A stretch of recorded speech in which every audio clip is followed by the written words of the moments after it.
Orzeszów w Bemowie Piskim w ramach ćwiczenia Jesienny Ogień. Tam będziemy mogli podziwiać skuteczność sprzętu koreańskiego w rękach polskich załóg. To jest środka 2. Zobaczycie go na Jesiennym Ogniu. To jest K9. Jutro na Jesiennym Ogniu zobaczycie ją w akcji. Dla Polski, dla Korei, a że nasze narody mają podobną historię, że nasze narody to ludzie ambitni i pracowici, a więc jestem o tym przekonany, że wspólnie osiągniemy sukces. 9월 17일 폴란드 현지 시각 오후 1시에는 폴란드군이 보유한 최신식 장비들의 화력 시연이 현지에서 진행됩니다. 이번 화력 시연은 폴란드어로는 예센느 오기엔, 영어로는 아톰 파이어라는 이름으로 진행되는 무기 시연 훈련입니다. 특히 사상 첫 번째로 폴란드가 도입한 한국산 무기들의 실사격 및 기동 장면을 일반인들에게도 공개하는 행사이자 훈련이죠. 앞서 8월 31일 폴란드 부하셰코 국방부 장관은 장관 회담 자리에서 예센느 오기엔 훈련은 한국과 공동 주관할 것임을 밝혀 한국과의 협력을 중시하기도 했는데요. 특히 한국의 전차병, 포병들도 이번 예센느 오기엔 훈련에 참가하여 폴란드에서 운용 중인 한국산 장비들을 공동으로 운용하게 됩니다. 폴란드 북부 오르지스 훈련장에서 열리는 이번 행사에서는 폴란드군이 보유한 최고의 최신식 무기들을 선보일 예정으로 특히 K2 전차, K9 저주포, FA-50 천무 다연장 로켓 등 한국에서 도입한 무기들이 주축이 돼 진정한 화력이 무엇인지 보여줄 것으로 보입니다. 폴란드형 화력 경멸 훈련이라고 볼 수 있겠네요. 특히 행사가 진행되는 9월 17일은 소련이 폴란드를 침공한 날로, 이는 이번 예센느 오기엔이 단순한 행사가 아닌 폴란드 동북부 국경에서 진행 중인 군사적 위협에 대응하기 위한 폴란드군의 힘을 과시하는 상호 협동 훈련이라고 볼 수 있습니다. 또한 일반인들뿐만 아니라 폴란드 현역 장병들 역시 K2, K9, 천무, FA-50과 같은 한국산 무기들에 관심이 높은데, 아무래도 같은 부대가 아닌 이상 쉽게 볼 수 없는 장비이고 특히나 화력 시범은 놓칠 수 없는 장면이기도 하여 많은 관심을 끌고 있습니다. 최근 폴란드 국영방송 TVP에서는 K2 전차와 K9 저주포가 이번 행사의 주인공이라면서 한국 무기의 위력에 대해 반신반의했던 사람들의 편견을 깨부실 수 있는 좋은 기회라고 했습니다. Już jutro Jesienny Ogień, czyli ten pokaz siły Wojska Polskiego. Tutaj na terenie ośrodka szkolenia wojsk lądowych Bemowo-Piskie zaprezentuje się około 70 jednostek sprzętowych. To będą zarówno jednostki będące na wyposażeniu wojsk lądowych, ale także sił powietrznych. Będą śmigłowce, samoloty, a jeżeli chodzi o wojska lądowe, to te najnowsze zakupy, takie jak czołgi Abrams, czołgi K2, czy choćby wyrzutnie HIMARS.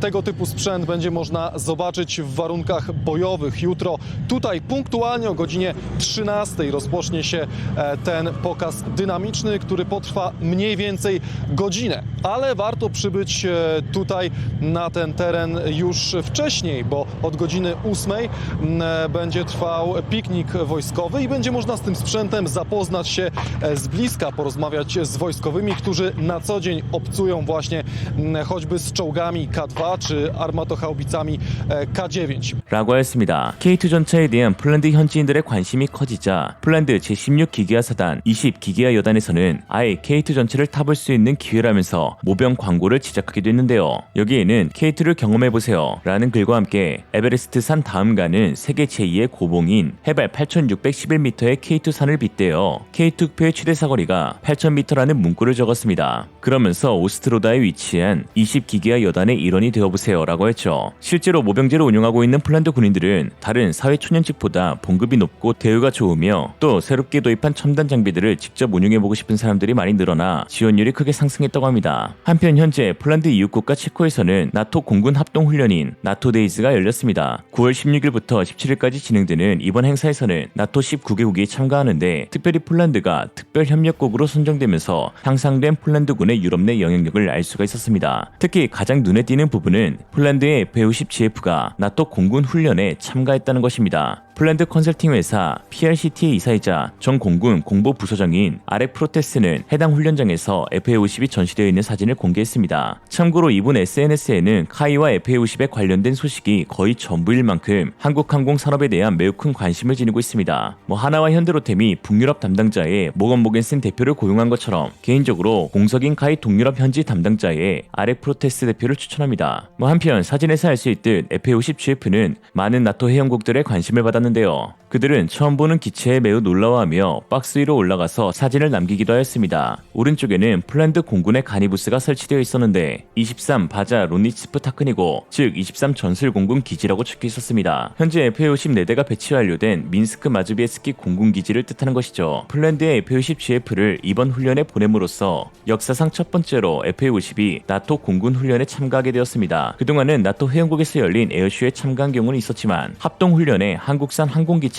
현지에서 참가한 경우는 없었죠. 이번 기회를 통해 FA-50과 서방 공군 장비들과의 상호 운용 능력을 보여줄 수 있으며 실제적인 공중 기동을 통해 잠재 수출도 도모할 수 있습니다. 특히나 이번 행사에 FA-50 잠재 판매 대상국이 다 모여있다는 점도 주목할 만합니다. 주최국인 체코는 폴란드 국방부와 장관 회담 자리에서 한국산 무기에 대한 정보를 공식적으로 요청하기도 하였고, 체코의 한 기자가 본인 트위터에 체코가 한국산 무기에 대한 관심을 가지고 있다는 트윗도 올리기도 하며 수출 가능성을 시사하고 있습니다. 또한 슬로바키아 역시 2022년 9월 20일 한국을 방문한 야로슬라프 나드 국방장관이 한국의 전투기 업체와 협상을 벌일 것이라고 밝혀 FA-50 도입 협상을 시사하기도 했죠. 이 밖에 스페인, 루마니아 등 FA-50에 관심을 지니고 있는 국가들의 군 관계자들이 실물로 FA-50을 확인할 수 있는, 또 공중기동까지 살펴볼 수 있는 흔치 않은 기회가 열린 것이죠. 앞장서서 FA-50GF를 홍보해주고 있는 폴란드가 고마울 따름입니다. 한국은 이제 본격적인 민주주의의 무기고가 되고 있습니다. 유럽의 대안은 유일한 대안인 것이죠. 미 상원군사위원회 소속 제임스 이노프 상원의원은 한풀 방산협력과 관련해 미국도 환영하고 있는 조치라면서 아시아와 유럽의 동맹국들이 함께 협력하여 자국의 방어력을 강화하는 모습을 더욱 보길 바란다. 중국과 러시아가 더욱 가까워짐에 따라 우리는 두 지역의 주요 안보 파트너를 통해 민주주의의 무기고를 재건하기 위한 더 많은 일을 추진해야 한다라고 하였죠. 브루스 벤의 랜드 연구소 선임연구원은 나토의 동부전선에는 국방 예산이 그리 크지 않은 국가가 많이 있어 가격 대비 경쟁력을 지닌 한국이 제공하는 이점을 분명히 활용하려고 할 것이다 라고 했습니다. 그 어떤 수식어보다 감격스럽게 느껴지는 민주주의의 무기고 한국. 그러나 사실 한국산 무기가 세계 시장에 영향력을 드러낸 것은 가격 때문만은 아니었습니다. 아무리 저렴한 가격이라도 성능이 뒷받침되지 않으면 구매가 되지 않기 때문이죠. 많은 유럽 국가들이 진정 한국산 무기를 원하고 있는 숨겨진 이유, 그리고 폴란드가 한국산 무기를 도입하기까지 수많은 반대에도 불구하고 결국 한국을 선택한 이유에 대해서 한번 빠르게 살펴보겠습니다. Let's get it. 폴란드에서 개최된 MSPO에서 한국항공우주산업 카이는 FA-50PL과 KF-21을 중심으로 활발한 마케팅 활동을 펼쳤습니다. 당시 폴란드의 안제이 두다 대통령과 부하샤크 국방부 장관은 오랜 시간 동안 카이 부스에 머물며 자세한 설명 및 안내를 받았는데요. 특히 MSPO의 카이 부스에서 현지인들의 관심을 끌었던 것은 따로 있었습니다. 바로 FA-50의 첨단 무장 탑재 능력이었는데요. 한 폴란드 네티즌이 올린 MSPO 카이 외부 전시장에는 피제사의 70mm 로켓이 전시되어 있었습니다. 네티즌은 FA-50 블록2에는 A사, 암란 120 또는 AGM뿐만 아니라 PZ 로켓 모터도 장착된다는 글과 함께 사진을 게시했습니다. PZ 로켓 모터에는 70mm 로켓 19발이 장착될 수 있는데 CAS 또는 CCS와 같은 현대전장에서 필수적인 임무를 수행할 수 있게 하는 공대지 유도 로켓 시스템입니다. 실제로 말레이시아 공군은 지난 9월 7일 PZ 로켓 구매를 위한 계약을 체결하였고 이를 FA-50에서 운용하겠다는 뜻을 밝혔습니다. 말레이시아 군사 매체 말레이시안 디펜스에 따르면 리마 2023에서 선보인 FA-50M 블록 20이 실전 배치되면 PZ 로켓으로 무장할 것이라고 하였죠. 이 밖에도 폴란드 군사 전문가 데이비드 카미젤라는 MSPO에서 직접 촬영한 영상을 통해 MBDA사의 브림스톤2 대전차 미사일이 장착된 FA-50을 공개하기도 했습니다. MBDA 부스에는 세 가지 항공 모형의 자사의 미사일을 탑재하였는데 F-35 그리고 FA-50 또 블랙호크였습니다. 모두 폴란드 공군이 운용하고 있는 항공무기 체계이죠. 특히 MBDA는 브림스톤2와 아스란 미사일을 탑재한 FA-50 모형을 공개하면서 자사의 첨단 미사일 시스템인 FA-50에 100% 호환 가능하다고 하였습니다. 이는 MBDA의 최신형 미사일을 소개한 것이겠지만 동시에 FA-50의 뛰어난 무장 호환 능력을 말해주는 것이죠. 브림스톤은 전투기용 대전차 미사일로 3발의 한 세트로 구성되어 현재 유로파이터 타이푼, 라팔 등 4.5세대급 전투기들에 탑재되어 있습니다. MBDA는 경전투기인 FA-50에 이례적으로 탑재가 가능하다는 것을 보여주었죠. 브림스톤은 적외선 탐색기가 아닌 밀리미터파 레이더로 식별한다는 특징을 지니고 있는데 이로써 전투기가 지정해준 표적 위치까지 날아간 뒤 목표물 근처에서 밀리미터파 레이더 탐색기로 표적을 찾아 타격하는 방식의 발사 후 망각이 가능한 미사일이죠. 특히 브림스톤2에는 레이저 유도 기능도 포함되어 있어 이중 모두 수행이 가능한데 CAS 작전을 수행할 FA-50의 치명적인 무기가 될 수 있습니다. FA-50의 실질적인 무장 탑재 능력이 드러나자 적은 무장량을 두고 그동안 비판해왔던 폴란드 네티즌들의 반응도 사뭇 달라지고 있습니다. 폴란드 네티즌들은 그런 무장 능력이 존재한다면 분명히 환영받을 일이다. 했습니다. 만약 이런 것이 실제로 공식화되어 발표된다면 부정적인 네티즌들도 FA-50을 전투적인 항공기라고 인식하게 될 것입니다. 저 또한 이런 발표가 계약으로 많이 바뀌기를 바랍니다. 이 아이디어가 구현되길 바랍니다. FA-50은 작전 범위를 넘나드는 날아다니는 전차 파괴자가 될 것입니다. 라고 했죠. FA-50 전투기는 개발국인 한국뿐만 아니라 이라크, 말레이시아, 필리핀, 인도네시아, 태국, 폴란드 등 다양한 국가에서 200여 대가 넘게 운용되면서 세계 경전투기 시장에서 최고의 입지를 구축하고 있습니다. 이에 세계 여러 항공 장비 업체들은 자사의 무기나 장비를 탑재시키기 위해 적극적으로 카이에 어필하고 있죠. 누가 봐도 FA-50이 성공할 것처럼 보이니까. FA-50의 A사 레이더를 개발한 레이시온 CEO 역시 FA-50이 우수한 기체였기 때문에 자사의 레이더를 장착하기를 학수고대해 왔다고 밝혔습니다. 그는 디펜스24와 인터뷰에서 레이시온의 팬텀 스트라이크는 FA-50에 초점을 맞춰 개발되었으며 우리는 FA-50이 어느 정도의 능력을 지니고 있는지와 또 더 뛰어난 성능을 발휘하려면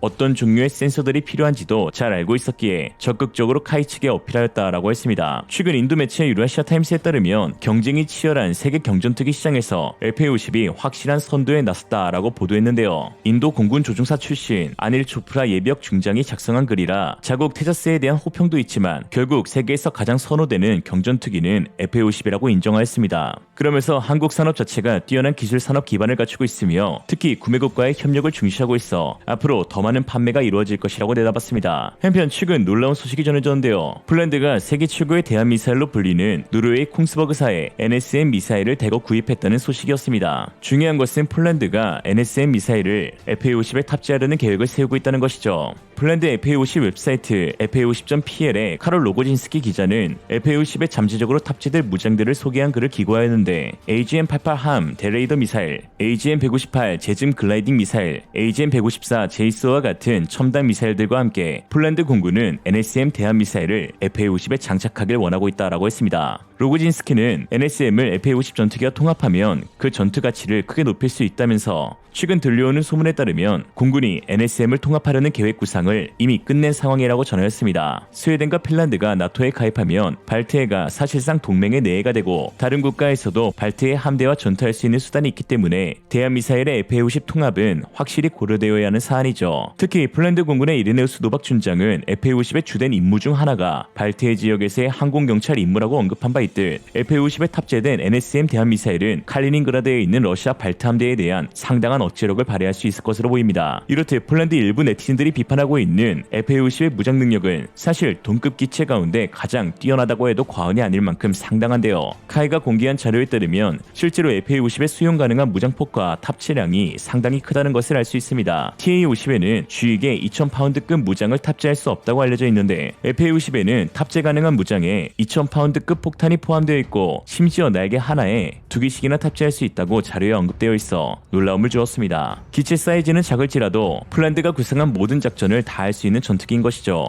자료에 따르면 FA-50에 AIM-9X 2기, 암람 120기 2기, JDAM 1기, SDB 1기, GBU-10 1기, JSO 1기, KGB 1기를 동시 탑재할 수 있는 구성이 가능한데 그럼에도 불구하고 무장 능력이 뒤떨어진다는 비판은 그저 비난을 위한 비난으로밖에 보이지 않습니다. 물론 FA-50의 전체 무장 탑재량은 4.5톤으로 F-16 대비 적다고 말할 수 있습니다. 그러나 F-16 역시 실전 투입 당시 전체 탑재 가능량인 7톤을 전부 꽉 채워 출격하지 않습니다. 미 국무부가 발표한 자료에 따르면 이라크전 당시 사용된 F-16 전투기의 평균 무장 탑재량은 70%대였다고 하는데요. 완전 무장을 탑재한 전투기의 경우 운동학적 성능이 급격히 감소한다는 연구 결과가 있듯 이론상 7톤의 무장 탑재가 가능하더라도 일부러 하드포인트의 여유 공간을 마련하며 임무마다 다른 무기 유형과 수량을 조절하곤 합니다. 이론상이라는 말은 말 그대로 이론상일 뿐 현실과는 다르기 때문이죠. 일부 폴란드 네티즌들은 FA-50을 글자로 표기된 재원만 놓고 비판하고 있습니다. F-16이 FA-50 대비 2배의 가격이라는 것과 수년이 걸리는 납기 일정은 고려하지도 않은 채 그저 단순히 재원으로 적혀있는 성능에서 많은 차이가 난다며 무지성으로 욕하고 있는 것이죠. 그러나 실제로 FA-50을 운용하고 있는 폴란드 공군 조종사들은 FA-50은 폴란드에게 완벽한 기체이며 비판받고 있는 무장 능력 역시 그들의 주장과 달리 매우 뛰어난 수준이라고 목소리를 높이고 있습니다. 폴란드의 대표적인 FA-50 반대파 군사 전문가 3인방이 있는데요. 크리스토퍼 보이찰, 데비드 카미젤라, 야로스라프 볼스키입니다. 그 가운데 크리스토퍼 보이찰과 토론을 한 이레네우스 노박 준장은 무려 50분이란 시간 중 상당수를 FA-50에 대한 옹호를 펼치면서 팩트로 참교육을 시전하기도 했죠. 그중 하이라이트만 보겠습니다.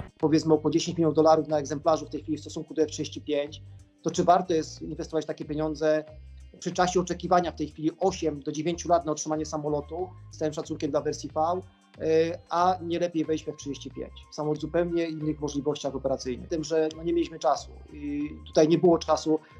Już kończąc temat nowych F-16, proszę spojrzeć na sytuację w Słowacji i Rumunii. Ten samolot jest samolotem wersji szkolnej, ale nazywa się T-50 albo ewentualnie TA-50, bo ma wtedy już ograniczone możliwości użycia uzbrojenia. Czyli wersji T-50 jest bardzo porównywalny do samolotu M346 Master, czyli to jest samolot, który jest latającym symulatorem, a nie w przypadku już FA-50 mówimy o samolocie lekkim, samolocie bojowym, czyli na tej samej platformie, na tym samym płatowcu. Zatem ja o tym samolocie wypowiadam się raczej, że jest to samolot bojowy, lekki samolot bojowy. On jest ma identyczne funkcje,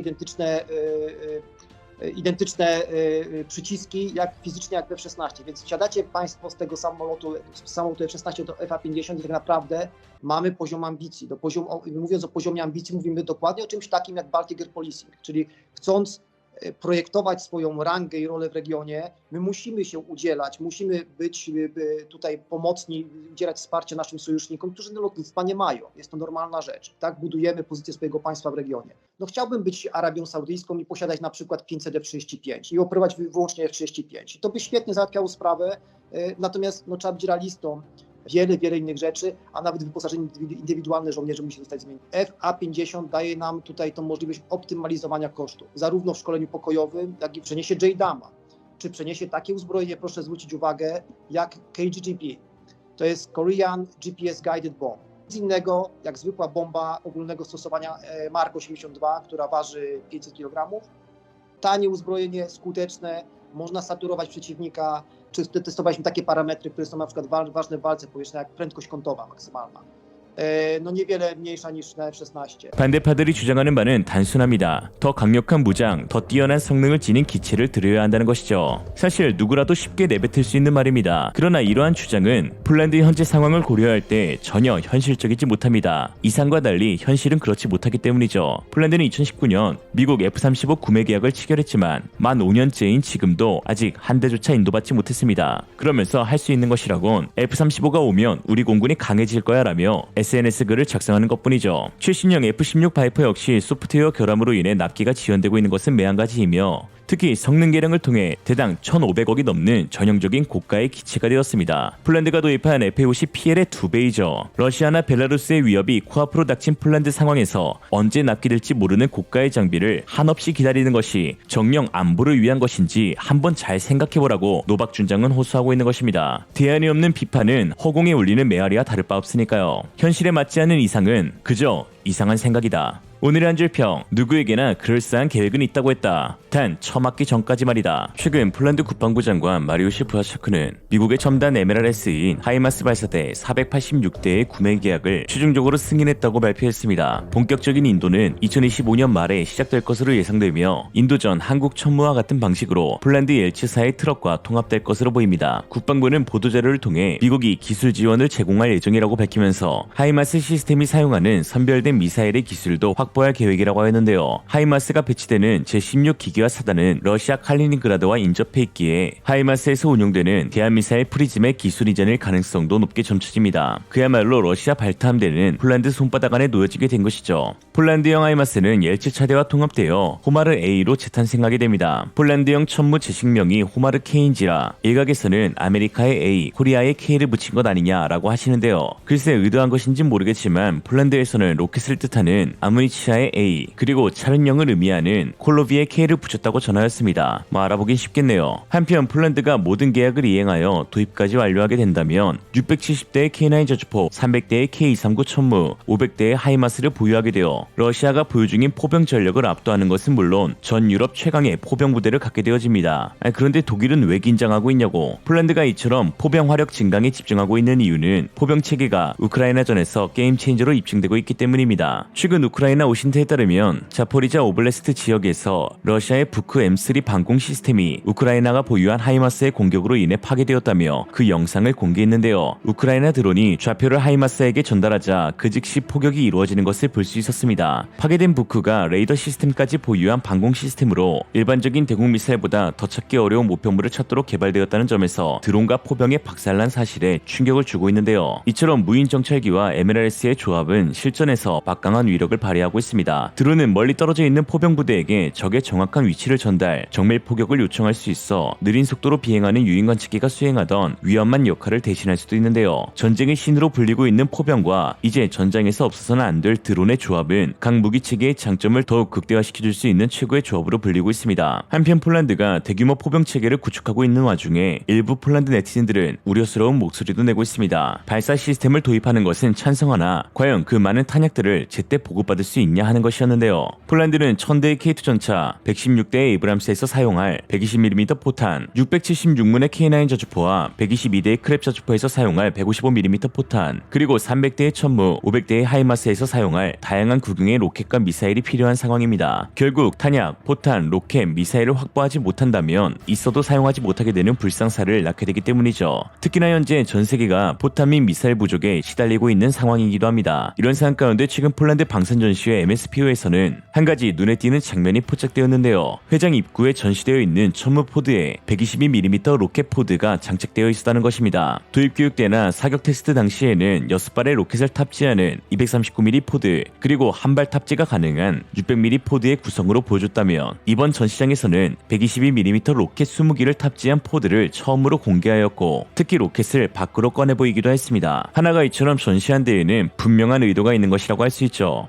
역시나 여기에는 한 가지 숨겨진 비밀이 있었습니다. 폴란드에는 기존 다연장 로켓 랑구스타에서 사용하던 122mm 로켓 재고가 상당히 많습니다. 이에 그동안 개량 사업을 통해 유도 미사일화 시키려 노력하였지만 기술력과 생산량 부족으로 인해서 추진하지 못하였죠. 그런 상황 가운데 폴란드와 하나 에어로스페이스는 122mm 로켓 개발 및 생산과 더불어 각종 로켓 미사일 생산과 관련된 계약을 진행한 것입니다. 하나는 9월 5일 폴란드 국영방산 기업 피지젯과 천무 유도 미사일 생산 및 개발 협력에 관한 계약을 추진하면서 72대의 추가 발사대와 10,000개 이상의 미사일을 구매하는 계약을 체결하였습니다. 폴란드가 로키드 마틴의 하이마스를 구매했음에도 하나와 미사일 생산 협력을 체결한 것은 하이마스에서는 122mm 로켓의 운용이 불가능하기 때문입니다. 그러나 한국 천무는 130mm 구룡을 사용해오고 있었기에 폴란드에서 사용하고 있는 미사일과 호환이 가능하죠. 없는 것 빼고 다 있다는 무기백화점 한국이 지닌 역량이 다시 한번 증명된 순간입니다. 천무는 전세계 MLRS 중 유일하게 122, 130, 139, 230, 239, 300, 600mm의 로켓 및 미사일을 모두 사용이 가능한 발사 시스템입니다. 특히 하나는 239mm CGR-80 유도 미사일 개발을 위한 합작회사를 만들어 폴란드 현지의 생산 공장을 건설할 계획을 밝혔는데요. 한화 유럽법인 이부한 상무는 이번 협약으로 K239 천무 MLRS 시스템 구매에 관심이 있는 나토 및 유럽연합 회원국의 요구사항을 충족할 것을 목표로 향후 수출 활동도 활성화될 것이라고 설명했습니다. 폴란드 현지에서 생산되는 한화의 로켓 시스템은 유럽 전역의 긴급한 수요를 충족시킬 수 있습니다. 이는 천무의 잠재적 수출 경쟁력을 올려줄 뿐만 아니라 그 자체만으로도 엄청난 금전적 이득을 가져다 줄 수 있는 것이죠. 특히 한국 입장에서 새로운 로켓 미사일을 개발할 수 있는 자금을 확보하게 되었다는 데에 그 의미가 남다르다고 할 수 있습니다. 현재 하나는 천무에 탑재되는 239mm 유도탄의 사거리를 3배 이상으로 늘려 200km 이상으로 연장시킬 수 있는 기술 개발을 추진 중에 있습니다. 바로 공기 흡입 방식을 이용한 다연장 로켓 장사정화 핵심 기술 개발 사업으로 그 목표는 기존 239mm 유도 로켓에 덕티드 로켓 추진기관을 장착하여 사거리를 연장하는 것입니다. 덕티드 로켓은 말 그대로 로켓 엔진에 제트 엔진처럼 공기흡입구를 추가한 것으로 일반적인 로켓 대비 연소 시간이 몇 배로 길어지게 됩니다. 가스 발생기에는 특수한 밸브가 있어 가스 흐름을 조절해서 필요할 때마다 적절한 출력을 낼 수 있고 이로 인해 추진 효율이 크게 좋아지는 것이죠. 이로써 발당 10억 원을 호가하는 단거리 탄도탄보다 가격은 훨씬 저렴하면서 멀리서 북한군의 초대형 방사포에 대한 대응 사격이 가능해져 전쟁 초기 북한의 기습 공격을 효과적으로 대응할 수 있을 것으로 기대되고 있습니다.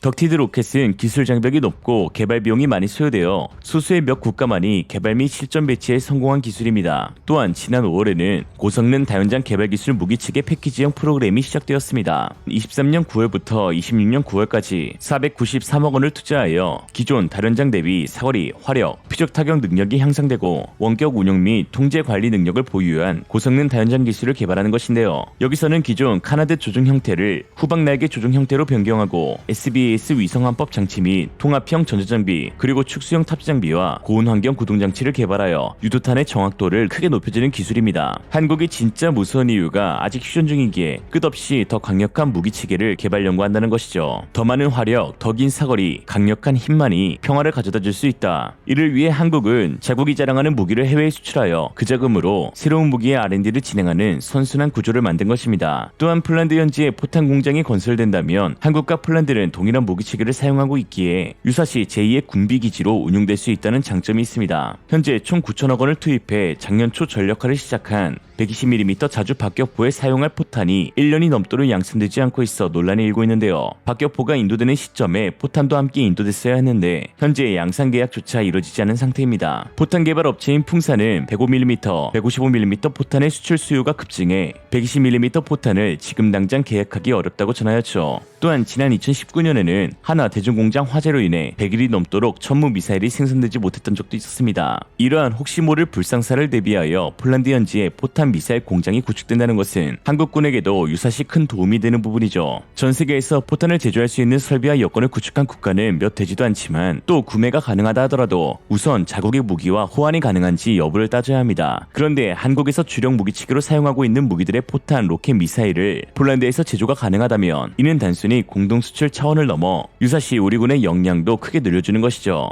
단순한 군사협력이 아닌 동맹 그 이상의 제2의 군비기지를 구축한 것입니다. For the Korean side, actually, many people think that we just exporting some equipment to foreign countries, but actually they do not understand fully have been used inside of Korea. That means being used by Polish military.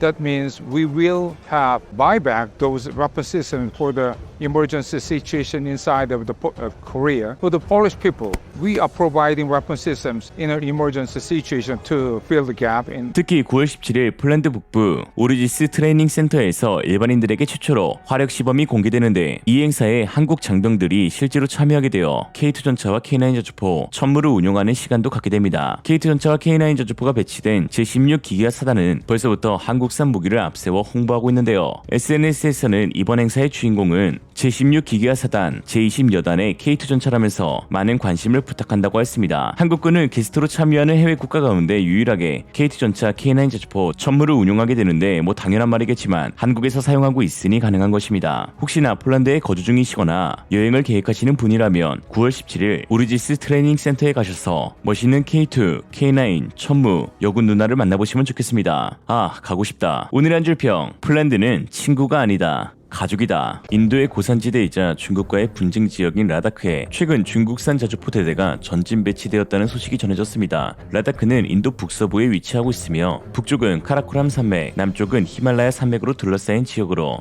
해발 4,000m 정도의 고지대입니다. 3년 전 인도군과 중국군이 몽둥이를 들고 난투극을 벌인 뒤 양국군은 무기를 진강 배치하며 긴장감을 높이고 있는 상황이죠. 라다크 지역은 산맥 정중앙에 위치해 있어 항공기는 물론이고 전차 역시 쉽게 움직이기 어려운 지대인지라 포격전이 승패를 가른다는 평가를 받고 있습니다. 이런 와중에 중국의 저주포 대대가 뜬금없는 전진 배치로 이목을 끌고 있는 것이죠. 인도의 군사 오신트 묵한보 1987은 지난 9월 10일 한 장의 사진을 게시했습니다. 해당 게시글에는 중국 포대대가 LAC에서 10km 떨어진 곳에 배치되었고 확실히 말할 순 없지만 PLJ-4호로 보이며 대략 15대에서 18대 정도라고 했습니다. 그러나 중국산 저주포의 전진 배치로 긴장해야 할 인도는 오히려 해당 사진을 보고 안도감을 금치 못하고 있는데요. 안도감을 넘어 폭소를 유발시키는 중공군의 실체도 폭로되고 있습니다. 우선 눈여겨보아야 할 점은 40km 이상의 사거리를 지녔다고 주장하는 중국의 PLJ-4호 자주포가 분쟁 지역과 불과 10km 떨어진 곳으로 전진해서 배치되었다는 것입니다. 이런 근접한 사거리는 최신 155mm 52구경장 자주포의 사격 반경 안에 들어가는 것은 말할 것도 없고 구형 견인포에도 타격을 받을 수 있는 위치입니다. 그럼 중국은 왜 굳이 이런 위험을 감수하는 것일까요? 이에 한 지리학 전문가는 자주포는 현재 중국 자주포가 해발 16,000피트 이상의 고도 4,800m에 위치해 있으며 그 앞을 지나가는 산맥 높이는 18,000피트를 넘어서 어느 곳은 19,000피트 이상까지 높아지는 데다 포 위치로부터 거리는 상대적으로 좁은 계곡에 있고 그곳에서 포는 모든 방향의 산등을 넘어가기 위해 상당한 고도에서 발사해야 하며 이는 결국 중국산 자주포의 사거리에 영향을 미칠 것이라고 분석하였습니다. 즉 이론상 사거리 40km로 알려진 PLZ-45가 정작 실전 투입되어서는 반경 10km 이내에 배치될 수밖에 없었다는 것이죠.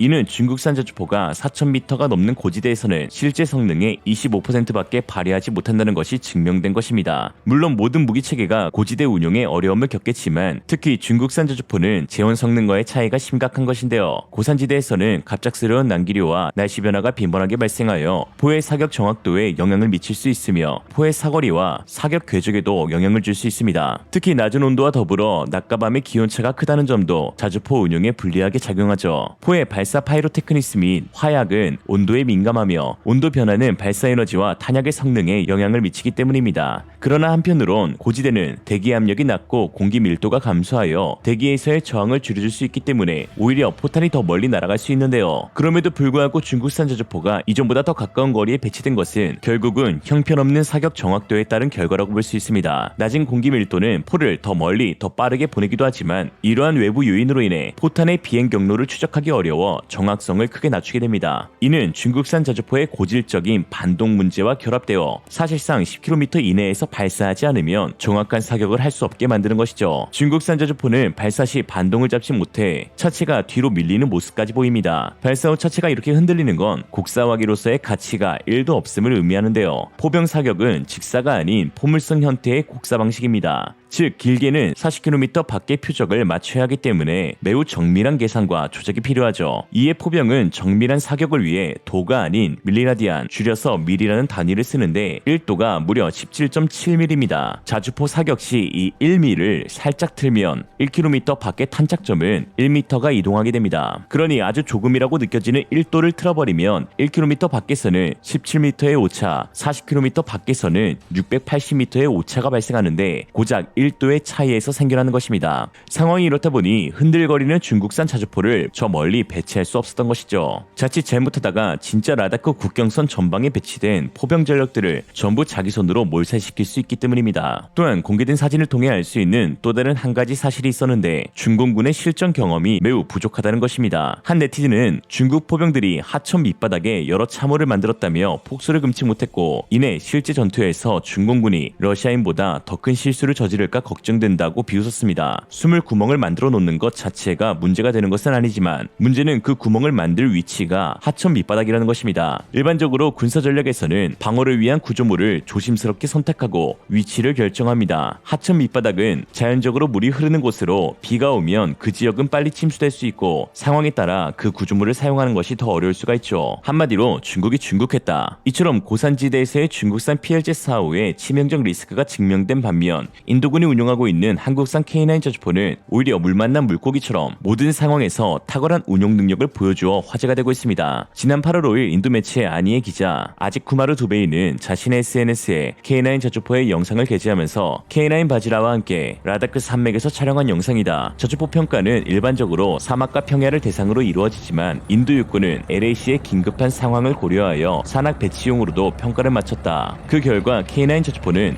매우 탁월한 성능을 보여주었고 도입된 자주포 중 많은 대수가 현재 육군을 위해 LAC에 배치 중이다 라고 했습니다. 이 글을 본 인도 네티즌들 역시 크게 만족감을 드러내며 정말 엄청나다 따봉, 역시 라다크 상황을 고려하면 K9 자주포지 왜 내가 자주포보다 당신의 얼굴을 더 많이 봐야 합니까? 라고 했습니다. 이처럼 K9 자주포의 고산지대의 탁월한 운용 능력은 인도 매체 사이에서도 화제가 되고 있는데요. 지난 1월 인도 매체 로크만 뉴스는 K9 바지라포의 특징은 라다크의 높은 언덕에도 배치된다는 것이다. 최근 시험평가에서는 동부 라다크 16,000피트 높이의 지역에서 시험 발사가 이루어졌고 그 범위는 최대 50km에 이르렀다라고 했습니다. 고산지대에서 중국산 자주포는 제 성능의 25%밖에 발휘하지 못했지만 오히려 K9은 기존 대비 10km 정도 더 늘어난 것이죠. 사실 인도군의 자주포 도입 사업은 엄청나게 까다로운 현지 테스트로 악명을 떨쳤습니다. 러시아의 투S-19 무스타에스가 경쟁 상대였는데 특정 기술, 발사 속도, 정확도와 기동성 등에서 K9이 크게 앞서면서 최종적으로 선택되었죠. 테스트 가운데 사막이나 험지에서의 자주포의 극복 시험도 진행되었는데 K9 자주포만 성공하기도 하였습니다. 당시 현지 테스트에 참가한 이중영 기감은 모든 해외 테스트 가운데 인도에서 진행된 테스트가 가장 기억에 많이 남는다고 말할 정도로 혹독한 환경에서의 테스트가 진행되었죠. 인도 사격 시험 평가 그때 기억이 참 많이 남습니다. 모래바람 날리고 하는 데서 인도군이 요구하는 시험 절차 하나하나를 전부 다 패스했습니다. 러시아 자주포와 비교 시험 평가를 해서 그게 또 더 부담이 됐었던 것 같습니다. 실제 지금 시험하면서 가장 기억에 남는 거는 등판 시험이 있었습니다. 사막에 있는 언덕인데 사막 언덕을 인도군에서 여기에서 여기까지 원하는 대로 올라가라 이런 시험이 있었습니다. 근데 경쟁하는 자주포는 성공하지 못하고 계속 몇 번의 실패 끝에 포기를 했고 저희도 바로 성공하지는 못했지만 여러 군데 도전하다가 결국은 그 등판을 성공하면서 거기에서 합격을 받았을 때 그때 정말 지금도 가슴 뭉클해지면서 그게 기억이 많이 남는 것 같습니다. 에스토니아도 그리고 노르웨이도 지금 제가 영상에서 많이 봤습니다. 그쪽에서도 이번에 코로나를 뚫고 역경을 뚫고 납품을 성공해서 그걸 가지고 첫 훈련을 하면서 정말 만족해하고 그리고 장비 성능 좋다 할 때 너무 기분이 좋습니다. 제가 생각하는 자주포계에서는 탑에 있다고 생각합니다. 그 밑에 급들은 따라오지도 못하죠. 비교 자체가 안 되지 않겠습니까? 좀 건방진가요? K9이 전 세계적으로 불리는 이름이 있습니다. 수출명은 썬더입니다. 썬더.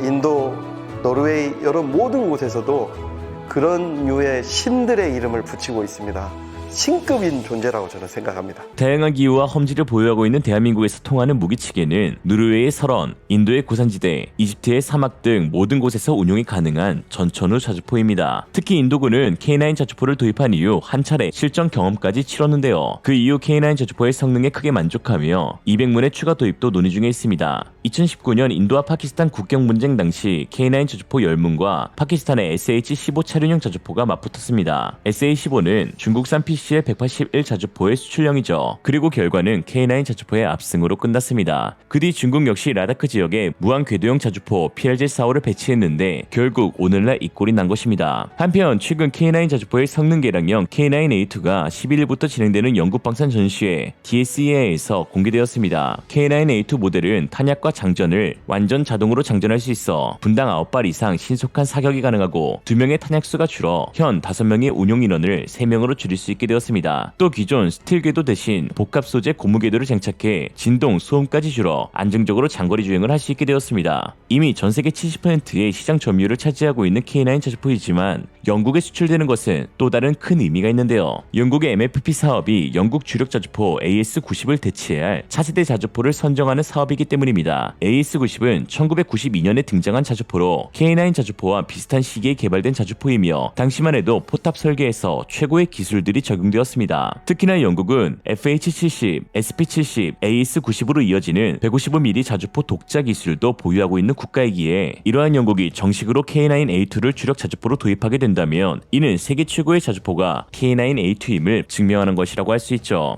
K방산을 선택한 가장 큰 이유는 정치적 이유가 아닌 성능이었다는 것이 입증되는 것입니다. 반면 대부분 정치적 이유로 선택된 C방산은 도입된 국가에서 각종 말썽을 일으키면서 C방이라는 소리가 절로 나오게 만들고 있습니다. 일례로 FA50과 경쟁을 벌이고 있는 중국산 JF17은 도입한 국가들 사이에서 사용할 수 없는 쓰레기라는 오명을 받고 있는데요. 파키스탄은 146대 JF-17을 보유하고 있지만 현재 이기체 대부분은 비행이 불가능한 상태입니다. 또한 중국을 믿고 JF-17 11대를 샀던 미얀마에서는 군 최고 사령관 미나웅 흘라잉이 기자회견을 통해 미얀마 공군의 JF-17 가운데 어느 하나도 제대로 날 수 있는 것이 없다며 중국 측의 대응책을 요구하기도 했죠. 현재 미얀마군은 JF-17 모든 기체에 전투 부적합 판정을 내렸다고 했습니다. 특히 중국제 A사 레이더인 KLJ-7A1은 탐지거리가 200km가 넘는다고 하였지만 실제로는 표적을 제대로 탐지 탐지하지 못하고 이에 기본적인 공대공 전투조차도 수행하지 못하며 기체 강도도 약해 공중 기동 후 동체에 잦은 균열이 발생한다고 했습니다. 나이지리아 역시 세대의 JF-17을 구매해 2021년 모두 인수하려 했는데 현재 2세대 모두 가동이 중단된 상태입니다. 당초 최대 40대의 JF-17을 구매하려 했지만 시범 운용 이후 추가 구매 계획이 전부 폐기되었다고 하였죠. 이 세 국가의 공통점은 모두 친중 정책을 펼치며 중국의 1대1로 핵심 거점이라는 것입니다. 즉 전투기 자체의 성능보다는 중국과의 정치적인 이유로 또 그 관계로 인해 구매까지 이어지게 된 것이죠. 그러나 방위 산업은 국가의 안보와 직결된 일이기에 피해는 고스란히 국민들이 보게 될 것입니다. 진짜 울고 싶은 것은 정부가 아니라 국민들인 것이죠. 이에 중국산 장비를 도입한 국가의 네티즌들은 도대체 우리는 왜 이렇게 운이 없는 거냐, 구매하는 무기마다 결함을 일으킨다 라며 하소연하고 있는 상황입니다. 오늘의 한 줄 평, 운이 없는 게 아니라 눈이 없는 거다. 폴란드와 한국의 협력이 방산 분야를 넘어 이제 경제 분야로 확대되고 있습니다. 마테우시 모라비에츠키 폴란드 총리는 경제가 곧 안보라며 한국과의 협력은 방산과 더불어 수많은 경제 분야에서도 진행될 것이라고 했는데요. 폴란드는 한국 기업이 진출한 중부 유럽 최초의 국가로 우리나라의 600개 이상의 기업들이 폴란드 전역에 널리 퍼져 있으며 약 22,000명의 현지인들의 일자리를 책임지고 있습니다. 특히 지난 13일 폴란드에서 정치, 경제, 안보 포럼인 크리니차 2023이 열렸는데 역사상 처음으로 한국 폴란드 포럼 섹션이 별도 마련되었습니다. 이 포럼에서는 방산, 원전, 우크라이나 재건 협력 등이 논의돼 한국 기업 22곳 150명 규모의 관계자들이 참석하였습니다. 이날 포럼에서 안제이 두다 폴란드 대통령은 한국은 특히 저희에게 중요한 국가라면서 안보 강화를 위해 한국이 매우 중요하기에 이런 논의를 한국과 함께 할 수 있다는 점에서 매우 기쁘게 생각한다라고 했죠. 한국과 폴란드는 지난해 역사상 최대 규모인 약 20조 원의 방산 계약을 추진했는데 사실 방산은 빙산의 일각이었습니다. 한국과 폴란드는 최대 1조 달러로 추산되는 우크라이나 재건 사업에 공동으로 진출하기를 희망하고 있기 때문이죠. 두 국가는 전쟁으로 국토가 전부 황폐화된 아픈 경험을 공유하고 있고 또한 실제로 나라를 재건한 놀라운 경험도 보유하고 있습니다. 재건 분야에서 둘째가라면 서러운 국가들이죠. 폴란드 은행 페카오 SA의 보고서에 따르면 우크라이나 재건으로 폴란드는 GDP의 약 3.8%에 해당하는 389억 유로, 한화 약 55조 원의 경제적 효과를 얻을 것으로 전망했습니다. 보고서는 러시아의 적대 행위가 끝나자마자 즉각적인 재건으로 66억 9천만 유로, 한화 약 10조 원의 직접적인 이익이 발생할 것이며 폴란드는 우크라이나와 지리적 문화적 근접성뿐만 아니라 기존 교역 관계도 다른 국가들 대비 강점이 될 수 있을 것으로 분석하면서 재건 비용은 러시아 정부와 동결된 러시아 보호의 자금, 동맹국의 지원으로 충당할 수 있을 것이라고 보고 있죠. 특히 우크라이나의 젤렌스키 대통령 역시 폴란드를 최우선 재건 협력국으로 선정하면서 사실상 폴란드가 우크라이나 재건 사업의 최대 주축국이 되는 것은 확정적인 상황입니다. 그런 폴란드가 사업 파트너로 지목한 국가가 바로 한국인데요. 안제이 두다 대통령은 지난 정상회담 자리에서 한국과 폴란드는 무너진 나라를 세운 경험이 있으며 우리는 우크라이나 시장에 대한 경험과 이해가 높은 만큼 향후 한국과 폴란드가 함께 우크라이나 재건을 위한 협력에 나서자라고 제안했습니다. 이미 우리나라 기업들은 폴란드와 협력하여 우크라이나 재건 사업에 적극적으로 나서고 있습니다. 현대건설은 폴란드 바르샤바에서 우크라이나 키이우 보리스필 국제공항 항공사와 공항 확장공사에 대한 업무 협약을 체결했고 삼성물산은 우크라이나 르비우시 스마트시티 개발 협력, 현대엔지니어링은 폴란드 국영망산 피치젯과 우크라이나 재건 사업을 추진하는 등 이미 사업은 가시화되었다는 전망입니다. 한편 이날 오전 폴란드 민스크 마조비에스키의 제23 공군기지에서는 한폴 양국 총리가 회담을 갖는 시간도 마련되었는데요. 민스크 23 공군기지에는 카이가 구축한 후속지원센터 및 FA-50 4대가 배치되어 운용 중인 공군기지로 그 의미를 더하였습니다. 특히 이날 폴란드 국영 매체 TVP를 통해 공개된 생중계 영상에서는 현재 폴란드에 인도된 4대의 FA-50GF의 모습을 확인할 수 있었는데요. 총리의 연설 중에서도 FA-50 5001호부터 5004호까지 4대의 모습을 화면에 담았는데 이는 한국이 보여준 빠른 납기에 대한 감사 차원이었습니다. 한국은 폴란드와 FA-50 수출 계약을 체결한 지 10개월 만에 첫 납품에 성공했습니다. 그리고 1년도 채 되지 않은 시점에 4대의 전투기를 보내줬죠. 1년 만에 4대의 전투기 계약부터 납품까지 한 것은 세계에서도 보기 드문 매우 이례적인 속도입니다. 더욱 놀라운 것은 앞으로 8기를 3개월 내에 추가로 보내기로 하였다는 것이죠. 그야말로 미친 속도입니다. 특히 이날 FA-50GF 5004호기는 연설 중 직접 공중기동까지 선보이기도 했는데요. 전투기다운 굉음을 내뿜으며 비행했던 4호기는 방향을 틀어 선의 기동을 선보이는 등 이미 폴란드 현지 상황에 100% 적응을 완료했다는 사실을 알렸습니다. 폴란드 모라비에츠키 총리의 발언 중 눈에 띄는 몇 가지 발언도 있었습니다. 폴란드는 모든 분야에 분야에서 한국을 빼닮아가기를 원한다는 것이었죠. 폴란드 자국 국민들이 보고 있는 방송에서 자국의 우수성을 알리기보다 겸손히 한국의 장점들을 보고 배워야 한다는 총리의 발언을 통해 그 진심을 느낄 수 있었습니다. 총리는 한국은 아시아의 호랑이로 불린다며 우리 폴란드도 유럽의 호랑이가 되고 싶고 세계에서 가장 빨리 성장한 국가 한국을 본받아야 하며 이러한 한국과의 협력을 통해 우리는 유럽 최강의 군사강국이 되기를 바란다라고 했습니다. 네, 모든 관계자 여러분, 한덕수 총리님 여기에 찾아와 주셔서 진심으로 감사드립니다. 일단 오늘 행사는 폴란드와 대한민국 간의 우대와 협력을 더욱 발전시키기를 바랍니다. 우리 두 국가 사이가 되게 먼데 많은 공통점을 지니고 있습니다. 두 강대국 사이에 잡혀 있어 그 강대국 그늘에서 존재해 왔었는데 저희가 공동 경험을 가지고 있습니다. 예를 들어서 지금 러시아와 같은 경우는 저희 이웃이지만 현재 우크라이나와 동양에서 진행하는 활동을 고려해서는 친근하게 지낼 수가 없습니다. 저희 두 국가가 세상과 러시아에 다른 크게 있지만 일단 국방에 집중하는 것에 대해서 공통점을 지니고 있습니다. 그래서 앞으로도 국방과 경제 분야에서 많은 협력을 기대하고 있습니다. 방금 한덕수 총님과 함께 이야기를 나눴는데요. 저희 예전에 재정경제부 장관을 자리에 있었었는데 그래서 같은 의견을 갖고 있습니다. 이 의견이 무엇이냐면은 국방의 가장 중요한 실드가 될 수 있는 것은 강한 경제라고 생각하는 것입니다. 저희가 지금 경제 재구성 시대에 와 있는데 일단 세상 물류망, 수송망을 재구축해야 하기 때문에 이것에 대한 노력은 폴란드와 대한민국이 계속 추구하고 있습니다. 서방 언론에서는 대한민국이 흔히 동양의 호랑이라고 불러져 있는데요. 저희 폴란드는 앞으로 유럽의 호랑이가 되겠다는 희망을 갖고 있습니다. 현재는 그렇게 되기를 위해서 저희가 아주 최선을 다하고 있는데 일단 위기 대처나 경제 법률 개정 같은 경우에는 저희가 최대한 노력을 하고 있습니다. 현재는 폴란드에 기록적인 투자 들어와 있고요. 그래서 우리가 그것은 앞으로 많은 고용 개선과 많은 일자리 창출에 기여하기를 바랍니다. 저희가 앞으로 폴란드와 한국 간 전략적 협력에 더욱 집중하기를 노력하고 있습니다. 대한민국이 아주 짧은 기간 내에 선진국 자리로 올라왔고요. 그래서 저희는 한국의 경험과 기술을 이용하여 저희도 그 같은 발전을 보기를 바라겠습니다.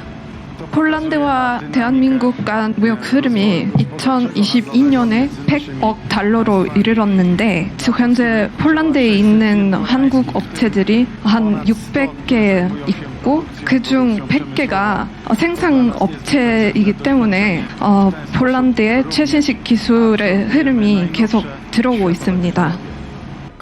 대한민국의 생산품은 전 세계로 알려져 있는데요. 예를 들어서 삼성이나 LG전자 제품이 인기가 많이 끌어오고 있고요. 그리고 특히 김치나 음식도 많은 관심을 끌고 있습니다. 그러나 최근에 폴란드가 국방 장비 차원에서도 협력을 추구하고 있습니다. 지금 폴란드 국가로서 저희가 최강 군대를 구성하려고 노력하고 있는데 대한민국에서 최신 기술이 그렇게 하는 데에 꼭 필요한 도움입니다. 그래서 저희가 그런 최신 기술을 얻어내기 위해서 한국과 지금 협력하는 중인데 이미 K2 전차와 K9 자주포를 인수받았고요. 7월에도 최초 전투기가 폴란드에 도착했고 지난달에는 천무 다연장 로켓도 폴란드에 도착했습니다. 저희가 오늘 총리님과 함께 전투기 인수에 대한 이야기를 나눴는데요. 앞으로도 학습과 전투에도 사용할 수 있는 전투기를 계속 인수하기로 했는데요. 그래서 앞으로도 폴란드가 많은 전투기를 인수하기를 바랍니다. 한국의 국방 장비는 최신 기술을 보유하고 있으나 제조는 현재 폴란드에서 진행될 예정입니다. 국제 관계에서 우대라는 것이 있다면은 폴란드와 대한민국이 파트너십이 확실히 그런 우대라고 부를 수 있다고 생각합니다. 저희 두 국가가 여러 분야에서 현재 협력 중인데 앞으로 폴란드뿐만 아니라 유럽과 세상의 안보를 위해서 노력을 하겠습니다. And I hope for a very long cooperation between Republic of Korea and Poland. Thank you very much. 네, 감사합니다. 폴란드 현지 네티즌들이 한국과의 협력을 논할 때 항상 빼놓지 않고 말하는 것이 있습니다. 우리는 같은 역사를 공유하고 있는 사이라고, 강대국들 사이에서 나라가 나뉘어지고 붕괴되는 아픔을 겪은 나라라고 말이죠. 아파본 사람만이 아픈 사람의 마음을 이해할 수 있다고 했습니다. 국제 관계도 결국은 관계일 텐데요. 관계에서 이윤과 실리보다 앞서는 것은 결국은 진심일 것입니다. 그리고 한국의 진심은 역대 최고 빠른 납기를 통해 폴란드에 닿고 있습니다. 공교롭게도 같은 날 북한 김정은과 블라디미르 푸틴 러시아 대통령은 확대 정상회담에 이어 단독 정상회담까지 마쳤습니다. 이 자리에서 김정은은 로켓과 관련된 기술 이전을 요구했고, 푸틴은 공동 개발을 비롯한 모든 논의를 거칠 것이라고 하였죠. 국내 일각에서는 한국이 러시아와의 관계를 고려해 폴란드 및 우크라이나와 친밀한 관계를 맺는 것을 주의해야 한다는 목소리도 있습니다. 물론 일리가 있는 말씀입니다. 긴 호흡으로 본다면 한국과 러시아의 관계를 적절한 수준으로 유지해야겠죠. 그러나 지금 현재 당장 러시아가 한국에 위협이 되는 군사기술까지 북한에 전폭 지원하겠다고 밝힌 이상 우리 또한 확실한 모션을 취해야 할 것입니다. 국민들이 걱정하는 것은 애매한 것을 걱정하는 것이 아닌 우매한 것을 걱정하고 있기 때문이니까요.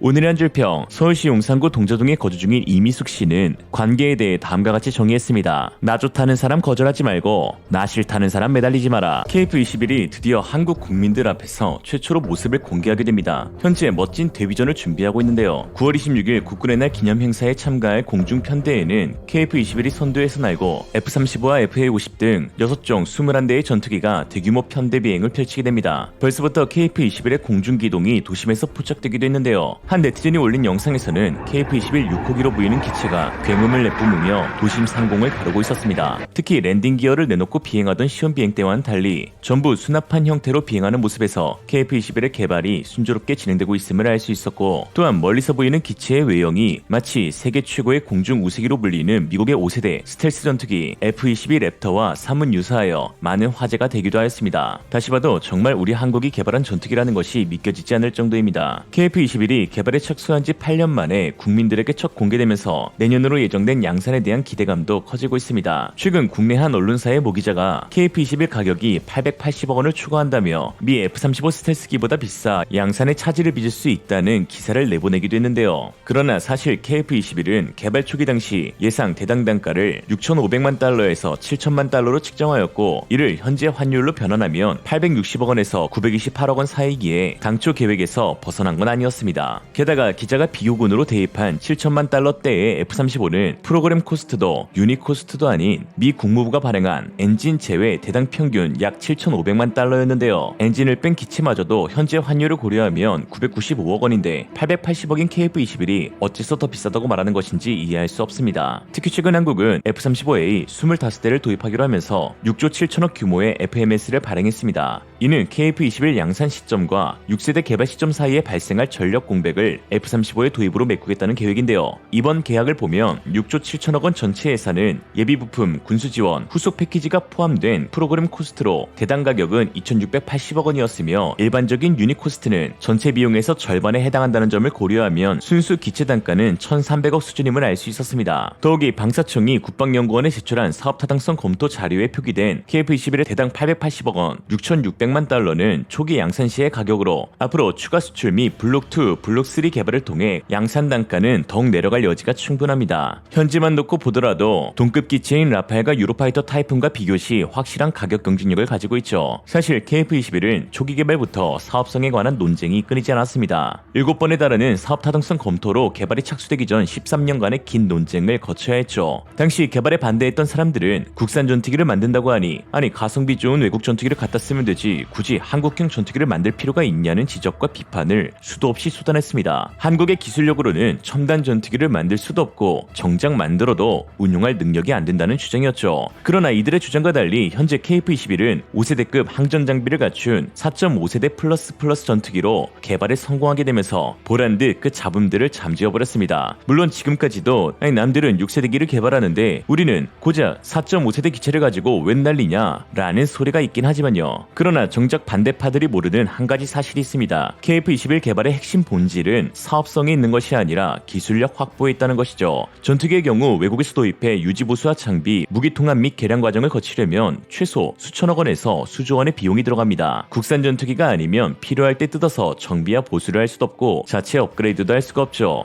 이에 정광선 KF-21 사업 전단장은 와이스트릿과의 인터뷰에서 우리가 5세대나 6세대 항공기를 만들기 싫어서 만들지 않는 것이 아니다. 현재는 기술력이 없기 때문에 그렇다. 또한 이제 우리나라는 핵심 기술 이전 대상국에서 제외가 되었다. 한국 항공 산업의 기술이 발전함에 따라 수출 경쟁의 우려로 기술 이전에 대해 견제하는 대상이 되었기 때문이다. 그런 의미에서 KF-21은 우리 손으로 전투기에 들어가는 수십만 개의 장비, 부품, 그리고 핵심 항정 장비를 개발한 데에 그 의미가 상당하다라고 했습니다. 즉 우리가 우리 손으로 확보한 원천 기술이야말로 엄청난 자산인 것입니다. 사업성 및 잠재 수출과 비교할 수 없을 정도의 자산인 것이죠. 그렇기에 공동개발국이라는 인도네시아가 더욱 괘씸할 수밖에 없습니다. 인니는 사업비의 20%를 분담하며 전투기 양산 시 50여 대를 현지에서 생산하는 것으로 합의했습니다. 여기에는 인니의 어떤 기술적인 기여도는 존재하지 않습니다. 그럼에도 불구하고 인도네시아의 자국 매체들은 인니가 큰 몫을 기여하고 있다고 주장하면서 한국과의 협상에서는 기술 이전 100%와 대외 수출권을 요구하는 날강도에 가까운 모습을 보이고 있죠. 그렇다면 왜 인도네시아가 사업 퇴출 위험 부담을 껴안으면서 기술 이전에 목매고 있는 것일까요? 사실 인니는 KF-21 도입 자체에는 별 관심이 없습니다. 최근 미 보잉 F-15EX와 프랑스의 라파를 도입한 것을 보면 알 수 있죠. 정말로 원하는 것은 자국 공군 역량 증진이 아닌 한국이 갖고 있는 4.5세대 전투기 개발 기술입니다. 지난해 자카르타에서 열린 인도네시아 방산 전시회에는 인니의 4.5세대 전투기 I-22 시카탄 모겁이 공개되었습니다. 당시 인니는 현지 항공우주 기술자들에 의해 완전히 국내에서 디자인되었다고 주장하면서 당당히 4.5세대라고 밝혔습니다. KF-21을 통해 4.5세대 전투기 50대를 도입하기로 한 인도네시아가 갑자기 자국의 4.5세대 기체를 만들겠다는 것부터가 넌센스입니다. 이는 한국과의 KF-21 공동개발의 목적이 결국 기술 탈취에 있음을 알 수 있는 것이죠. 인니는 모겁 제조 기술을 제외하고 그 어떤 기술도 없기 때문입니다. 심지어 이 공개된 모겁만으로도 해외 네티즌들에게 엄청나게 까이고 있습니다. 여기저기서 튀어나오는 F-22 베이비 랩터들 중 이건 태어날 때부터 합병증을 안고 태어난 것처럼 생겼어. 코에 예산을 다 쓴 것 같군요.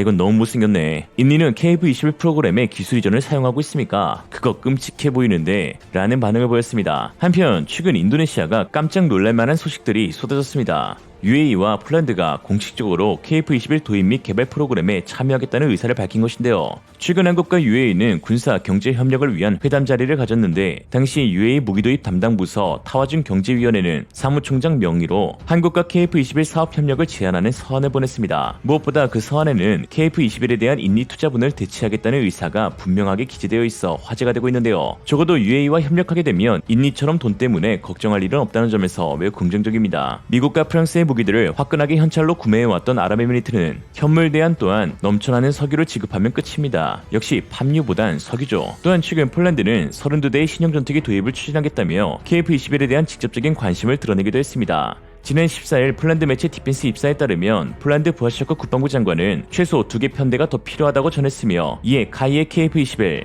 보잉 F-15EX, 로키드 마틴 F-16 바이퍼, 영국 EAP의 유로파이터 타이푼이 계약을 놓고 경쟁하고 있다라고 했습니다. 지난 6월에는 폴란드 국영방산 기업 PGZ의 회장이 직접 KF-21 블록2에 대한 공동개발을 요청하기도 하였죠. 결국 초조한 것은 인도네시아입니다. 진작에 인니에 도착해야 할 시제기는 아직도 한국에 머물고 있으며 오히려 계약 불이행으로 현재까지 지급한 2,783억 원을 돌려받지 못할 수도 있기 때문입니다. 인도네시아의 분담금이 전액 납부되지 않는다면 개발 완료 후 제공하기로 예정된 생산과 관련된 기술 및 시제기도 가져가지 못합니다. 가져갈 수 있는 것이라곤 현지 파견된 엔지니어들이 현장에서 받는 OJT 수준 실습과 그 수준의 경력일 뿐이고 투자금을 모두 완납한다 하더라도 핵심 기술 이전은 없다고 이미 양국 간 협의가 되어 있는 사안입니다. 한마디로 인니에겐 미라주 2000이 딱 좋아. KF-21의 성공적인 개발과 맞물려 세계 여러 국가에서 관심을 내비치고 있어 국내 네티즌들은 유일한 오게티 인니 국기를 치우라는 말도 많이 나오고 있습니다. 그러나 인니 국기를 없애는 건 매우 큰 실수가 될 것입니다. 거꾸로 돌려서 재활용해야 하니까요. 오늘의 소신 발언. 그럼에도 인도네시아와 함께 가야 하는 이유는 다음과 같다.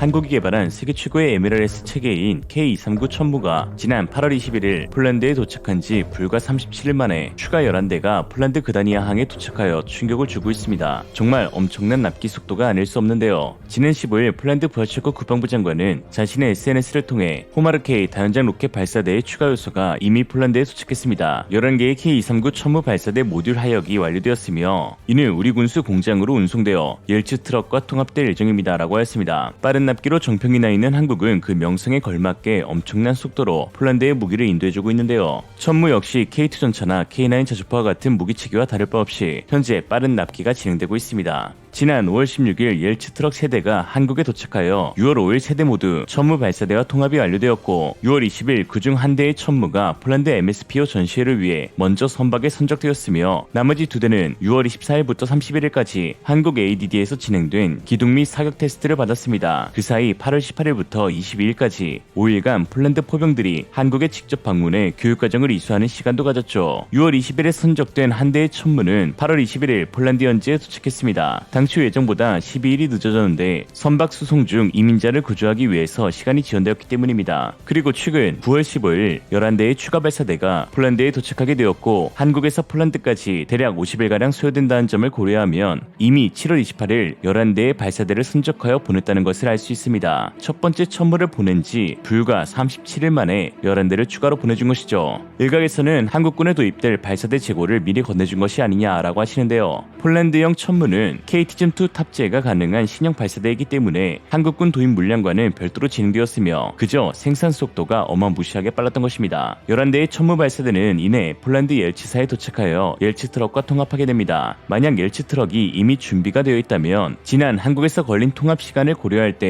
약 20일에서 30일이면 11대의 호마르K가 출고될 것으로 추정되는데요. 이로써 10월 안으로는 총 14대의 천무 호마르K가 폴란드에 배치될 수 있다는 것을 알 수 있습니다. 지난해 10월 19일 천무 288문 도입에 관한 기본계약 체결 이후 정확히 1년 만에 14대의 다연장 로켓 발사대를 갖게 되는 폴란드이죠. 유사 체계인 미국의 하이마스 MLRS 납기 속도와 비교해보면 한국이 얼마나 빠르게 보내주고 있는지를 체감할 수 있는데요. 지난 2019년 2월 11일 폴란드는 미국과 20대의 하이마스 도입 계약을 체결하였고 1004대의 물량을 인도받은 시기는 4년 4개월 6일이 지난 2023년 5월 17일이었습니다. 심지어 폴란드가 인도받은 하이마스는 옐츠사의 트럭과 통합되지 않은 제품이었다는 것을 보면 옐츠 트럭에 얹어 배송까지 해낸 하나 에어로스페이스의 통합 및 생산 능력은 가히 타의 추종을 불허한다고 할 수 있죠. 역시 하나는 야구 빼고 다 잘해. 또한 천무는 하이마스 대비 가격적인 메리트도 상당합니다. 2대의 포드가 장착되는 천무는 하이마스의 2배 장탄수를 가지고 있는데 가격은 오히려 하이마스의 60% 수준인 대당 30억 원입니다. 특히나 하이마스는 C-130 수송기에 싣기 위해 경량화에 치중한 장비로 지지대 장비를 갖추고 있지 않지만 그럼에도 불구하고 천무보다 더 비싸죠. 다연장 로켓의 지지대는 발사 시 흔들리는 차체를 잡아주기에 사격의 정밀성을 확보해주는 아주 중요한 장비이지만 하이마스의 운용 방식 자체가 주로 GMLS 유도 로켓을 사용하는 방식이고 또한 발사 망각을 통한 생존성을 끌어올린 게릴라 전술을 구현하고 있어 지지대를 탑재하지 않았습니다. 반면 천무에는 좌표를 입력하는 동안 연장형 스페이드 지지대가 지상과 차대를 고정시키게 되는데 이로 인해 반동을 크게 줄일 수 있어 유도 로켓은 말할 것도 없고 무유도 로켓마저도 정확도가 상당히 우수하다는 평가를 받고 있습니다. 지상군 대화력전에서 우직히 무유도 로켓을 쏟아내기 원하는 국가들에게 천무는 더할 나위 없는 좋은 선택이죠. 한국이 천무를 개발하면서 투입된 개발비는 약 1,300억 원, 현재까지 사우디, UAE, 폴란드 등 수출 실적만 13조 원에 육박하니 하나 입장에서는 수출 효자 중의 효자입니다. 더욱이 미국의 Mi-70 MLRS가 단종됨에 따라 앞으로 천무를 찾는 국가들은 더욱 늘어날 전망이죠. 폴란드 엘치사 영업이사 마르신 야쿠브스키는 최근 MSPO 전시회에서 천물을 개발한 한국의 기술력을 극찬했는데요. 여기서 다소 놀라운 발언도 있었습니다. 한국에서 진행된 사격 테스트에서 천무에서 발사된 4발의 로켓이 각각의 이동 대상을 정확하게 추적하고 발사에 성공했다는 것입니다. Po mojej lewej stronie można zauważyć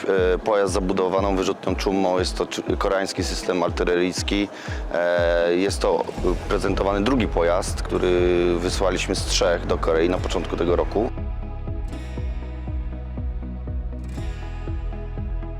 Pojazd 8x8, bazowy pojazd wprowadzony do sił zbrojnych RP. Jest to pojazd na bazie podwozia do systemów Jak, do systemów transportowanych czołgów Abrams. Zmodyfikowaliśmy go do zabudowy wyrzutni.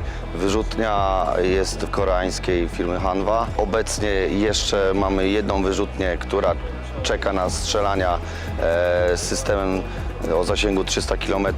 Ta wyrzutnia, którą tutaj prezentujemy, jest to wyrzutnia z rakietami, których zasięg opiewa na 80 km. Akurat 2 tygodnie temu skończyliśmy testy strzelań w Korei, przeszły je pozytywnie. Każdy pocisk z 4 został dokładnie namierzony i wystrzelony w obiekty ruchome. Zakończyliśmy również też testy trakcyjne w Korei. Podwozie obecnie wraca do Polski. W okolicach końca września wróci, żebyśmy mogli je otworzyć i dostarczyć do MON-u. Pojazdy testowane w Korei były zarówno i w terenie, jak i też na szosie. Były badane pod względem wstrząsów symulatorem rakiety. Były całoczynnikowane, także tutaj te wszystkie testy też żeśmy przeszli. Jeżeli chodzi o kąty zejścia, natarcia, pozytywnym to jest ogromny sukces dla nas, jak i dla PGZ-u, ponieważ nigdy wcześniej nie były badane w środowisku koreańskim, w środowisku bardzo wilgotnym. To też jest jak gdyby nobilitacja dla nas z tego względu, że po prostu w takim klimacie nigdy nie operowaliśmy wcześniej, jeżeli chodzi o pojazdy. Chciałem nadmienić, że pojazd jest w całości skonstruowany w Polsce, także jest to myśl techniczna polska, także naprawdę ten sprzęt możemy traktować jako nasz rodzimy produkt, także wszystkie elementy, jeżeli chodzi o informacje, że Polacy nie potrafią, także są błędne, także miejmy nadzieję, że te pojazdy będą z sukcesem wykorzystywane w siłach zbrojnych. ADD 안흥 시험장에서 당시 사격 테스트 때 사용된 로켓은 한국판 GMLS로 불리는 239mm 유도 로켓입니다. 239mm 유도 로켓은 천무를 대표하는 로켓으로 천무가 K239로 불리는 이유 중 하나입니다. GPS INS 항법을 통해 매우 뛰어난 정밀 유도가 가능한데요. 로켓의 앞뒤로 장착된 날개로 비행 중 오차를 수정하며 표적까지 유도할 수 있습니다. 특히 239mm 구경부터는 단일 고폭탄뿐만 아니라 DPICM 집속탄을 사용할 수 있는데 이는 지상 화력전에서 엄청난 우위를 가져다주는 화력 체계입니다. 천무 한 대당 각 포드가 6발, 총 12발을 동시에 발사할 수 있는데요. 239mm 유도 로켓에 약 300개의 자탄이 탑재되어 있어 발당 최대 축구장 약 3배 크기의 면적을 쫓아낼 수 있습니다. 한 발당 살상 반경이 축구장 3개란 뜻은 그 넓이의 모든 표적을 다 제거한다는 의미보단 로켓의 자탄의 파편이 날아가는 넓이가 축구장 3개 정도라는 것입니다. 특히 최근 한국은 239mm 유도 로켓에 램제트 추진 기술을 적용하여 사거리를 대폭 연장시키는 개발을 진행 중에 있는데 지난해 12월 20일 사우디아라비아, 노르웨이, 이집트, 스웨덴, 아랍에미리트, 폴란드, 필리핀 등 7개국 50여 명이 참관한 자리에서 200km 떨어진 표적을 정확히 명중시키기도 했습니다. 타국의 군 관계자들 앞에서 개발 무기를 시연했다. 사실상 개발이 완료되었다는 것이죠. 여기까지는 대부분 아시는 사실인데요. 숨겨진 반전을 하나 말씀드리면 앞으로 기존 사거리 대비 10배, 최대 800km까지 연장시킬 계획이 있다는 것입니다. 사거리가 80km나 되기 때문에 그런 능력이 있는데 지금 현재도 그걸 개량을 또 하기 때문에 앞으로는 그거를 800km까지 사거리를 더 연장하는 그런 식으로 지금 계획을 하고 있습니다. 한편 곧 열치 트럭과 통합될 11문의 천무는 간단한 현지 테스트를 거친 후 바로 18기계화 사단에 배치될 예정입니다. 제18 젤라즈나 기계화 사단은 에이브람스 전차와 레오파르트 전차가 배치된 곳으로 폴란드 동부 시에들치 인근에 위치해 있으며 이곳은 벨라루스와의 국경까지 불과 60km, 특히 바그너 그룹이 벨라루스와 작전을 수행했던 브레스트 군사기지와 80km밖에 떨어지지 않은 곳입니다. 특히 18기계화 사단의 장거리 화력 수단은 천무가 유일한 상황으로 최근 폴란드 동부에서 발생하고 있는 군사적 위협에 대응하여 억제력을 발휘하려면 천무의 빠른 배치가 필수적입니다. 18기계화 처단 사령관 야로슬라프 그로마진스키 준장은 자신의 SNS에 개인적으로 K239 천무를 기다리고 있다. 천무 다연장 로켓은 우리 지상군의 전투 능력을 변화시키고 우리가 동쪽의 위협에 대처할 수 있게 해줄 수 있다라고 했죠. 한편 최근 북한이 러시아와 군사적 협력을 도모하는 가운데 벨라루스의 루카센코 대통령은 푸틴 러시아 대통령을 만나 러시아, 북한, 벨라루스 3자 군사 협력을 제안했습니다. 블라디미르 푸틴 러시아 대통령은 15일 동맹국인 벨라루스와 회담을 개최했는데 북한과의 오래된 동맹 관계를 되살리려는 러시아의 노력에 벨라루스는 동참할 수 있을 것이라며 3국이 앞으로 다양한 군사 협력을 도모해야 한다고 제안하였죠. 이는 최근 폴란드의 급진적인 군비 증강에 비해 벨라루스의 군사력이 상대적으로 너무나 열세이기 때문입니다. 폴란드는 한국산 장비를 도입하면서 유럽 최강의 지상군 반열에 올랐습니다. 앞으로 1200대가량의 최신형 3.5세대 전차, 800문의 첨단 다연장 로켓을 보유하게 될 폴란드는 독일과 프랑스는 물론 전 유럽의 전차 MLS를 합친 것과 대등한 전력을 보유하고 있습니다. 특히 최근 역사적인 한미폴 군사훈련이 진행될 계획이 밝혀져 벨라루스는 크게 긴장하고 있는데요. 9월 17일 폴란드 지상군 화력 시범 행사인 가을 화력전 아톰파이어 23이 개최됩니다. 폴란드가 도입한 K2 전차, K9 저주포, 천무 다연장 로켓이 기동 시범 발사를 공개하는 것은 이번이 처음인데요. 폴란드는 그저 군 행사의 일환이라고 말하지만 사실상 한미폴 연합훈련이라고 봐도 무방하다는 평가입니다. 한국과 미국에서 도입한 장비들이 실제 전투 상황에서 필요한 스킬과 경험을 향상시키기 위한 실전 훈련이 실시되기 때문이죠. 특히나 폴란드에 주둔하고 있는 미군들뿐만 아니라 한국의 정차병, 포병들이 참가하여 폴란드의 K2, K9 천무를 직접 운용하기 때문에 사실상 3국 연합훈련이라고 볼 수 있습니다. 단순히 무기체계의 호환 능력을 점검하는 수준을 넘어 함께 전투에 나설 수 있다는 것을 러시아와 벨라루스에 암시한다는 의미죠. 성일 국방부 전력자원관리실장 역시 폴란드의 디펜스 24와 인티브에서 폴란드와 한국의 방산협력은 단지 수출과 수입에서 그치지 않고 양국가가 유사시 제2의 군비기지를 구축할 수 있다는 것과 동시에 같은 무기체계를 사용하므로 양국의 병사들이 서로 최고의 파트너로 등극했다는 데에 의미가 있다라고 했습니다. 명실상부 지구대장 미국, 유럽 최강 군사강국 폴란드, 아시아 최강의 화력 체계를 갖춘 한국의 동맹은 어벤져스급이라고 불려도 손색이 없죠. 벨라루스 역시 이에 대응하기 위해 9월 말 러시아와 대규모 군사훈련을 실시하기로 했습니다. 급조한 티가 팍팍 나지만요. 벨라루스는 스모치와 폴로네즈 MLS로 무장한 제336 로켓 포병 여단 부대를 이미 훈련이 진행되는 지역으로 이동하기 시작했습니다. 비록 푸틴은 자국이 북한과 어떤 군사적 합의가 없다고 하지만 러시아 위성국 벨라루스의 대통령의 말은 달랐습니다. 더욱이 벨라루스는 중국과의 군사협력도 추진해야 한다고 목소리를 높이고 있죠.